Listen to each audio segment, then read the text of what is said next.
Hello and welcome back to another A-level geography revision video. Today we'll be going over the essential notes which you need to know for your Edexcel Geography A-level Paper 2 exam looking at globalisation. A longer video going into more depth will be on my channel where we cover topics in greater detail that help reach those top marks. So check out my other videos if you haven't already. I will include all revision materials in the link in the description, and please consider subscribing as it's completely free, and leave a like on the video if you would like to see some more similar content in the future. Now, inquiry question 1 asks, what are the causes of globalisation and why has it accelerated in recent years? Globalisation refers to the way that people and places across the world have become closely linked together. This has deepened global connections, interdependence, and flows of capital, commodities, migrants, and tourists. Globalisation has recently accelerated, creating new opportunities for businesses and people. Although inequalities are caused, globalisation has nonetheless increased the flow of ideas, goods, and services, creating a global community. The factors accelerating globalisation are TNCs. They've influenced global culture, such as McDonaldization, and improved local economies by providing job opportunities. TNCs try to appeal to local markets by the process of globalisation, which means products are specially designed for the taste for the consumer.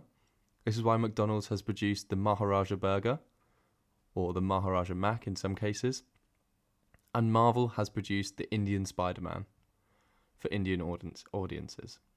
Additionally, TNCs have developed new markets and take advantage of economic liberalisation by offshoring and outshoring, basing manufacturing, etc. away from the market country.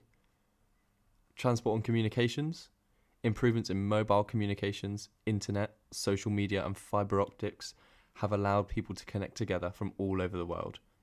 Transport development has produced cheap travel, reaching everyone and causing time-space compression, as transport is now quicker than ever before. Technology, computer-aided design, CAD, and manufacturing have allowed technology to become more efficient and less reliant on human labour. This saves time but causes job losses. International organisations, these provide aid and assistance to countries in need, forming a global community where countries try to spend and support one another. The achievement of this perhaps requires the evaluation as vested interests are often involved, as seen with China with aid. Markets. Globalisation has made people richer, forming a larger global market who consume goods and services. This has led to stock growth in, for example, London or Shanghai. Developments in transport, such as the railway and trade in the 19th century, accelerated in the 20th century with the production of jet airway and containerization, which is a mode of shipping. This has contributed to a shrinking world effect, where the world seems much smaller due to its interrelations. For instance, in the past, it would have taken weeks to get to the other side of the world, whereas it can only take up to 24 hours now. Political and economic factors.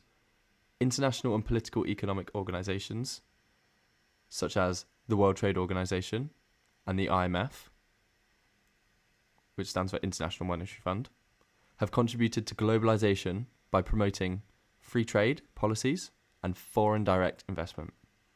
National governments promote free trade blocs, such as the EU, which obviously the UK are no longer in, by removing trade barriers and forming international groupings, i.e. adopting trade liberalisation. Additionally, policies such as free market liberalisation, which we just spoke about, privatisation and the encouragement of business startups help improve economic activity and economic wealth, whilst accelerating globalisation and global networks are therefore formed. FDI has contributed to the wealth of emerging economies such as India and China. The impact of globalisation. The degree of globalisation varies globally, producing winners and losers. This can be measured using indicators and indices such as the AT-Kearney Index or the COF Index. Some countries remain switched off from globalisation due to, for example, political, corruption and ideology like North Korea, location, sparsely populated areas like Tibet, poor infrastructure, unskilled workforce, crime, weak markets, debt, and unstable currencies, such as the Sahel region. And then we move on to inquiry question 2, which asks, what are the impacts of globalization for countries, different groups of people, and cultures and the physical environment? First, we'll look at the winners and losers. Globalization has encouraged Western companies, such as Virgin Media or McDonald's, to gravitate towards Asia for cheap manufacturing and outsourcing. This has helped build benefits for Asian countries such as India, who have now seen improvements in infrastructure, wages, poverty reduction, education and training. However, the costs include the loss of productive farmland as urban settlements grow, unplanned settlements in those urban areas, leading to shanty towns such as the Dharavi slums in Mumbai, and environmental resource pressure. Some communities in developing countries have experienced environmental problems such as air and water pollution, especially in those areas such as Dharavi, land degradation, over-exploitation of resources, and the loss of biodiversity, which impacts human well-being and health. In Beijing, China, air pollution is so bad that in February 2016, the city was given a red alert, meaning that the air quality was a danger to health. And in recent cases, it's been over 20 times the World Health Organization's safe limit in the air apocalypse. So that could be something you could use in your answers. For developed nations, globalization causes deindustrialization, job loss due to a reduction in the industry, so the manufacturing industry usually. This produces social and environmental problems and issues such as dereliction, which is seen in Detroit, contamination, depopulation, crime, and unemployment may occur. Globalization winners usually have an abundance of resources. For example, Saudi Arabia, they have physical oil resources which produce petrol or petroleum, and that accumulates wealth from that trade. China has cheap and skilled labour. Well, they did previously. I mean, minimum wage is on the rise as well in China, so they have become slightly uncompetitive now, with a large market and growing industry, so that middle class is growing exponentially. In comparison, Zimbabwe is a globalization loser, as it is landlocked in Southeast Africa, so has poor access to those coastlines where trading occurs. Political instability and the EU-USA trade sanctions exacerbate those difficulties, whilst many airlines refuse to fly there due to numerous threats involved. Sometimes, exceptional winners and losers conform. For example, Las Vegas in the Nevada desert, as it's a populous tourist base where gambling is legalized, attracting wealth from all over the world. However, an odd loser is Sierra Leone in West Africa, which despite having diamond wealth, faces corruption and civil war. Now we're going to look at economic migration. Rural to urban migration is a result of push and pull factors. When coupled with natural population increase, it is responsible for the growth of megacities such as Mumbai and many others. Rapid urban growth creates numerous social and environmental problems such as overcrowding, stress on housing, healthcare and resources, and the growth of the informal sector and diseases such as those Dharavi slums which we've talked about. So the benefits to the source nation of migration is that wealth from remittances are sent home, migrants can improve their lifestyle, and the source country has international links. However, there are some cons to the source country of migration. They have a reduced workforce. The families are forced to split across the nations. There's a serious reduction in population size, and there is forced labour abroad. And on the other side, to the host nation, some benefits of migration are there's a much larger workforce and a larger market of consumers. There's new culture and ideas adopted, and it really helps preventing an ageing population. However, there are cons to the host nations, such as an increased birth rate if the migrants are young and start families. There is a rise in illegal migrants.